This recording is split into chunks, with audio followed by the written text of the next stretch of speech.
2018, Laszlo Torok, director of Turtle-Pac and producer of collapsible aircraft ferry tanks and air cargo tanks. Which products are you exhibiting here and what applications are they used for? We exhibited at this AERO collapsible ferry tanks. From the smallest one, 20 liter for ultralights, to 160 US gallons, 600 liters. It suits typically a 4-seat or 6-seat aircraft. It's a Bonanza or Diamond 42 and Cessna 182. Therefore, they can cross across the Pacific Ocean, the longest length. They can fly around the world, essentially.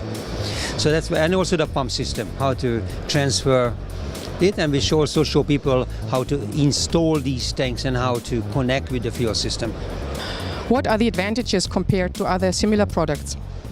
Well, similar products, there's no similar products because we invented this system and developed it. It is, you really have to look at some metal tanks, home-built metal tanks and so, which is quite crude and quite dangerous compared to what we do. These are far stronger. Far stronger means like 10 times as strong as a metal tank would be, unless they're extremely thick, right? Which would be not feasible because too heavy.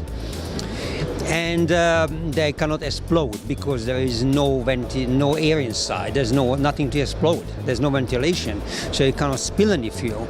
So therefore, would you have a crash landing, you cannot explode because there is nothing will spill. So they're terrible and also extremely light in comparison to metal tanks. You're looking at something like 40 kilo compared to 4 kilos. So that's about sums it up. What other products make part of your product range? Turtle-Pac makes a large range of air cargo tanks, and what they are double or triple skin tanks to hold fuel for revenue or for the military to position themselves where they want to be. And we also have drop tanks, including with parachute and no parachute. The ones with no parachute, the only one in the world and world first. We can fly at 70 knots at 50 feet and drop it out of an aircraft. It's an incredibly strong tank, and we have a little short video clips on these. Thank you very much for the interview, and I wish you a good show. Thank you.